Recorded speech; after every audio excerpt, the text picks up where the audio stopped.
ठीक है जी। Okay, now it is polymerisation. हमारा अगला टॉपिक है पॉलीमराइजेशन।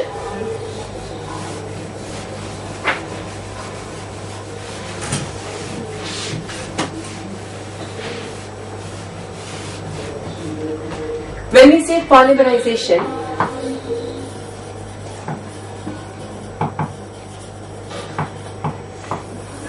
तो कोई एक यूनिट किसी दूसरे यूनिट से जब जुड़ना शुरू हो जाए, दोनों आपस में जुड़ जाए, तो हम कहते हैं ये डाइमर बन गया। अगर ऐसे एक और इसमें ऐड हो जाए तो हम कहेंगे अब 3 जुड़ गए तो ये ट्राइमर बन गया। लेकिन अगर ऐसे बहुत सारे इसमें आते जाएं तो हम कहेंगे ये तो अब same molecule n time repeat होने लग गया, तो ये पॉलीमर बन गया। Dimer, this is trimer. और अब मैंने इसमें बहुत सारे डालना शुरू कर दिया था।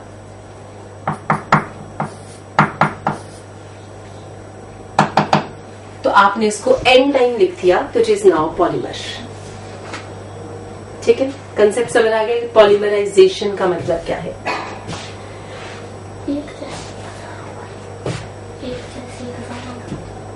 ठीक है, आप जब पॉलीमर बनाना शुरू किया तो पहला एग्जाम्पल अगर हम कहें पॉलीमराइजेशन, तो बेटा पॉलीमराइजेशन ए पार्ट, मैं उसका एक टॉपिक ले रही हूं क्योंकि हमें +1 में सिर्फ पॉलीमराइजेशन एक तरह की चाहिए और वो है एडिशन पॉलीमराइजेशन।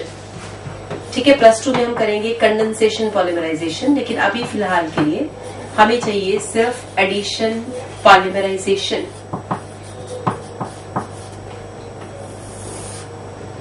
एडिशन पॉलीमराइजेशन में पहला एग्जांपल हमारे पास है, अगर मेरे पास इथीन है और एक दूसरा इथीन उसके सामने पड़ा हुआ है, यानी दीज टू आर टुगेदर,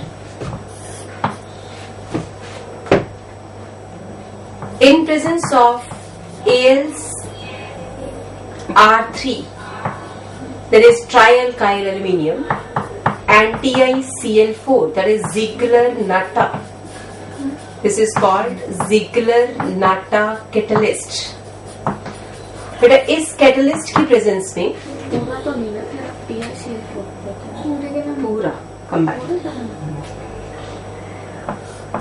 इस कैटलिस्ट की प्रेजेंस में कुछ ऐसा हुआ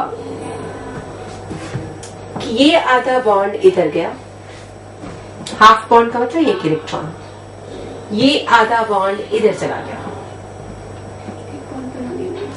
और ये दोनों मिलके एक इलेक्ट्रॉन ये और एक ये मिलके आपस में एक बॉन्ड बना के बैठ गए। ये एक बॉन्ड दो। अब आपके पास ये बन चुका है, देखो जरा, इसके पास एक इलेक्ट्रॉन अभी भी बच गया, इसके पास भी बचा हुआ है,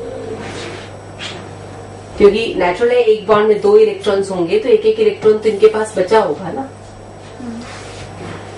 अगर ऐसा हो जाए तो हम कहेंगे अब तो ये फिर आगे बॉन्डिंग करता रहेगा, तो ये कुछ ऐसा बना CH2 इधर भी बॉन्ड एक्सटेंड हो गया, इधर भी, और ये फिर n टाइम्स रिपीट होता रहा। तो जब ये बॉन्ड एक्सटेंड होकर रिपीटेशन की तरफ चल पड़ा तो इथीन से पॉलीथीन बन गया। तो this is your polyethene. Polymers के नाम में पॉली के आगे मोनोमर लिख देते हैं, चाहे ये इथीन नहीं है, ये तो इथेन बन चुका ना, there is no pi bond, लेकिन फिर भी इसको लिखेंगे पॉलीइथीन ही, क्योंकि पॉलीमर्स का नॉमेनक्लेचर ऐसे ही करते हैं कि नाम मोनोमर का और उसके आगे क्या लगा देंगे, पॉली। ठीक है, तो आप बताओ जी, इथीन से हमने क्या बना लिया, पॉलीइथीन। इथीन एक गैसियस कंपोनेंट है और पॉलीथीन एक सॉलिड लिफाफा है जो आप यूज करते हो, पॉलीथीन बैग्स। ठीक है जी, क्लियर हो क्या? इसका मतलब पॉलीमराइजेशन रिएक्शंस लिखना तो बहुत ही आसान है। फॉर एग्जाम्पल एक और लिख के देखते हैं। मान लो मैंने आपको कहा CH2 double bond CHCl N molecules और पॉलीमराइजेशन करनी है, तो ये बन जाएगा बेटा CH2 CHCl आधा बॉन्ड इधर, आधा इधर, और ये एन टाइम्स, ये बन गया पीवीसी, पॉलीविनाइल क्लोराइड, क्योंकि ये विनाइल क्लोराइड था, दिस इज विनाइल क्लोराइड, इसलिए वो बन गया पॉलीविनाइल क्लोराइड। पीवीसी पाइप्स आपने सुना हुआ है, ठीक है। बनाओ जरा पॉलीमर। स्टाइरीन से पॉलीमर कैसे बनाओगे? This is styrene. स्टाइरीन के पॉलीमराइजेशन कर डालो, बनाओ। हाँ जी,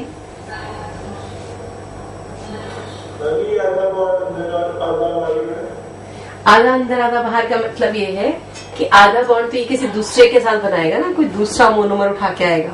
आधा इसने दिया है तो एक इलेक्ट्रॉन इसकी कंट्रीब्यूशन है, एक दूसरे की होगी, तो आधा आधा 50-50 गाना याद आ गया, प्यार का बात।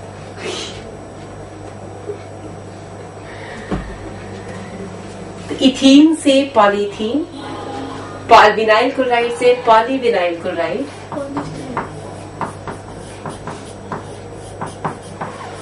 ये है प्रोपाइलीन। बनाओ जरा पॉलीप्रोपाइलीन। प्रोपाइलीन से पॉलीप्रोपाइलीन।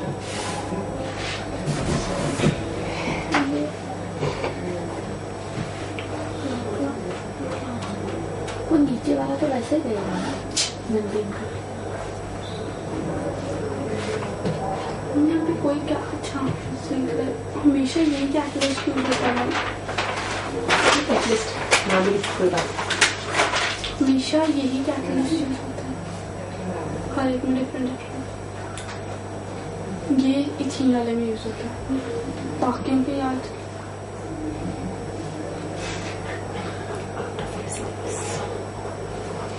हाँ जी बेटा, स्टाइरीन से आपने बनाना था पॉलीस्टाइरीन। समझ पा रहे हो?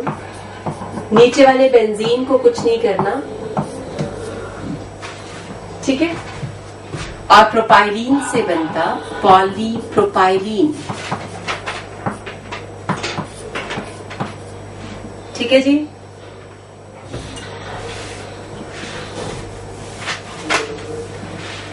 अगर CF2 डबल बॉन्ड CF2 होता तो आपके पास पॉलीमर बनता CF2 CF2 n times. This is called Teflon. ये था टेट्राफ्लोरोइथीन,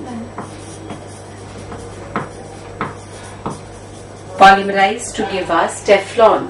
नॉन स्टिक पैन्स में इसकी कोटिंग होती है, और आप लोगों ने शायद 10th में किया था, समारा सेंटर में तो किया हुआ था। किया था।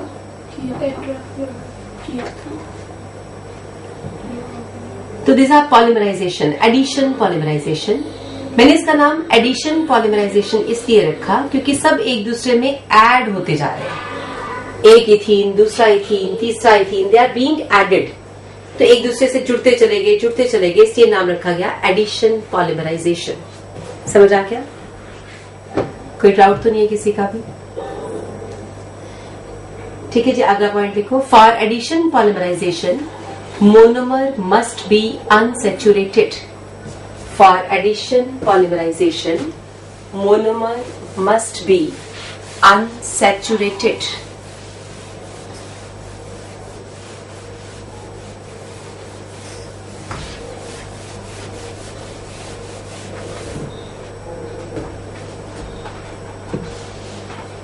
ठीक है जी। अगला टॉपिक हमारे पास है reduction. Next type of reactions are reduction. इसी में कुछ यही कंडेंसेशन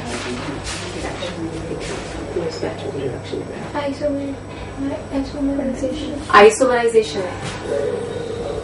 तो पहले रिडक्शन कर लो, फिर आइसोमराइजेशन कर लो।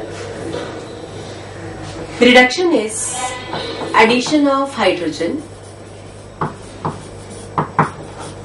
or removal of oxygen. This is called reduction. Addition of hydrogen or removal of oxygen is called reduction. बेटा अगर मेरे पास एसिड है तो रिडक्शन का एक पर्टिकुलर रूट होता है, रिडक्शन का एक पर्टिकुलर रूट है, ट्रेंड है, जो हमें पता होना चाहिए कि आपसे पूछोगे इसकी रिडक्शन से क्या बनेगा, तो यू मस्ट नो कि इसकी रिडक्शन से ये बनेगा। ठीक है, एसिड की रिडक्शन अगर हम करते हैं तो बेटा बनता है RCOH, एल्डिहाइड। एल्डिहाइड की रिडक्शन से बनता है एल्कोहल, एल्कोहल की रिडक्शन से बनेगा एल्केन। तो acid to aldehyde, aldehyde to alcohol, alcohol to alkane. ये जो एल्कोहल बना है दिस इज प्राइमरी एल्कोहल। तो हम कहेंगे एसिड की रिडक्शन से एल्डिहाइड और एल्डिहाइड से फिर प्राइमरी अल्कोहल बनता है। जरा देखो, यहां से यहां जाने में एक ऑक्सीजन माइनस हुआ है, इज इट क्लियर?